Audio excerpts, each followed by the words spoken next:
आइए दोस्तों, प्राचीन इतिहास के अंतर्गत ताम्र पाषाण कालीन सभ्यता के उपरांत सिंधु या हड़प्पा सभ्यता के बारे में कुछ महत्वपूर्ण बिंदुओं पर चर्चा करते हैं।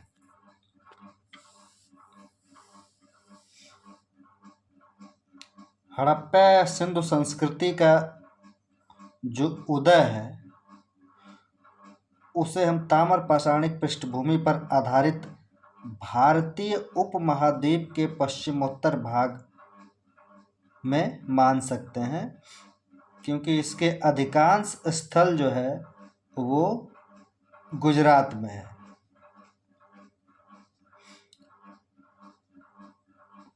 पूरा पाषाण काल, मध्य पाषाण काल, नव पाषाण काल के उपरांत जो बनास नदी के किनारे गुजरात में जो प्रमुख स्थल है जहाँ पे तांबे के साक्ष्य मिले थे और पत्थर के साथ तांबे का प्रयोग किया गया था, वहाँ पे ताम्र पाषाणिक सभ्यता का विकास हुआ था। उसके उपरांत उसी इलाके में हड़प्पा और सिंधु संस्कृति का भी उदय हुआ। दूसरा बिंदु हम देखते हैं कि जॉन मार्शल ने सर्वप्रथम इसे सिंधु सभ्यता का नाम दिया। अब इसके काल निर्धारण के बारे में बात करते हैं तो विभिन्न प्रकार के विद्वान हैं जो इसके समयावधि को बताए। जैसे कि जॉन मार्शल ने 3250 से 2750 ईसा पूर्व इसका काल निर्धारण किया। उसी क्रम में मार्टिमर व्हीलर जो है 2500 से 1500 ईसा पूर्व, रेडियो कार्बन डेटिंग में इसकी अवधि जो है 2500 से 1750 ईसा पूर्व माना गया है, जो कि सर्वमान्य है। ये प्रमुख बिंदु जो है मैच द फॉलोइंग के अंतर्गत विभिन्न प्रकार की परीक्षाओं में पूछे जाते हैं। उसी क्रम में हम देखते हैं कि हड़प्पा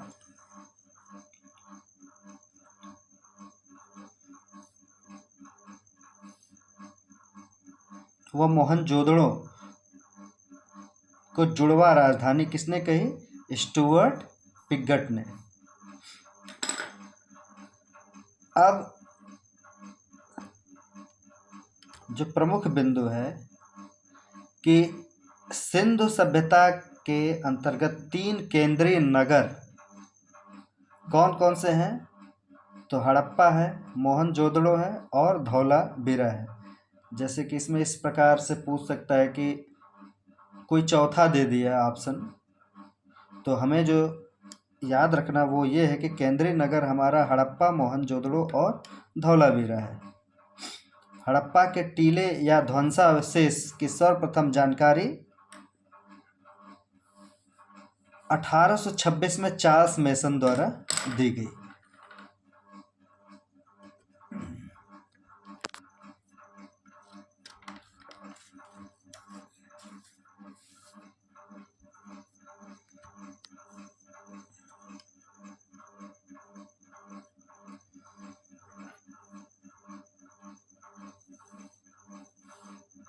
अब इसके उत्खनन से संबंधित कुछ बिंदु को देखें तो आएगा कि दयाराम साहनी 1921 में उत्खनन करवाया। उसी के क्रम में माधव स्वरूप वत्स 1926 में और मार्टिमर व्हीलर जो है 1946 में। या पूछे कि निम्नलिखित विद्वानों में से हड़प्पा सभ्यता के उत्खनन से संबंधित कौन कौन से विद्वान हैं? तो दयाराम साहनी, माधव स्वरूप वत्स और मार्टिमर व्हीलर, इन तीनों का समय दे रखा है। अब उत्खनन के उपरांत जो अवशेष प्राप्त हुए, जो कि परीक्षाओं में पूछा जाता है, जैसे कि हड़प्पा से जो अवशेष प्राप्त हुए वो R37 समाधि है यह। उसके बाद 2 टीले, पूर्वी टीला जो है कि नगर टीला कहा गया और पश्चिमी टीला दुर्ग टीला। अन्नागार प्राप्त हुआ, स्त्री के गर्भ से निकला हुआ पौधा, कर्मचारी आवास और गेहूं तथा जौ के साक्ष्य। यह प्रमुख बिंदु हैं जो कि परीक्षा में पूछे जाते हैं। इसी प्रकार मोहनजोदड़ो, जिसका उत्खनन जो है 1922 में रखालदास बनर्जी द्वारा कराया गया। यहाँ से क्या प्राप्त हुआ तो महाविद्यालय भवन, कुएं से प्राप्त हुआ नरकंकाल, मुद्रा पर अंकित पशुपति की मूर्ति, सूती कपड़ा और साथ ही यहाँ पर सर्वाधिक मुहरे भी प्राप्त हुए। इसी क्रम में हम देखते हैं चनहुदड़ो, जो कि प्राक हड़प्पा या ताम्र पाषाणिक सभ्यता के समकालीन है। तो इसकी खोज 1931 में MC मजमूदार द्वारा किया गया।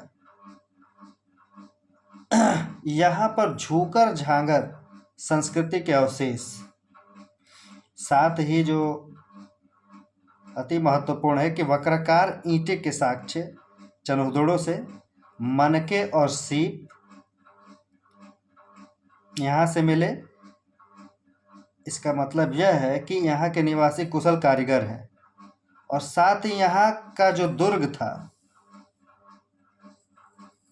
यहाँ पे जो किसी भी प्रकार के दुर्ग का अस्तित्व नहीं पाया गया। इसी क्रम में हम देखते हैं कि लोथल 1957 में SR राव द्वारा इसका उत्खनन कराया गया।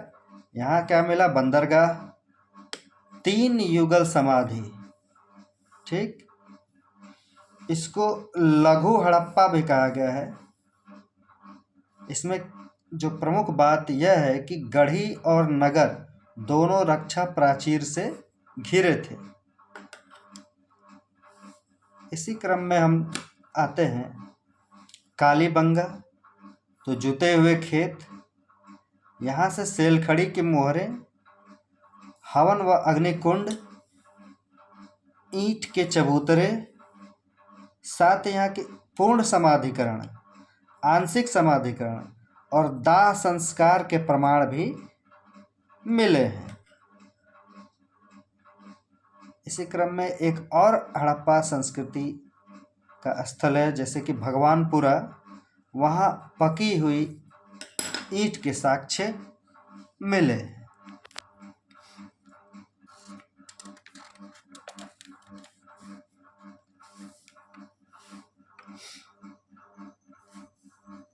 सुरकोटडा से घोड़े के अस्थि पंजर, रंगपुर से धान की भूसी के ढेर।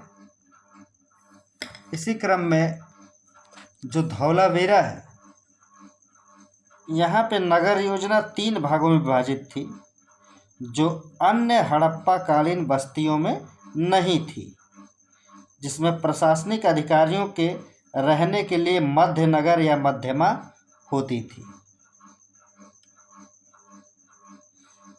उस समय जो व्यापार है, व्यापार आदान प्रदान व वस्तु विनिमय द्वारा होता था।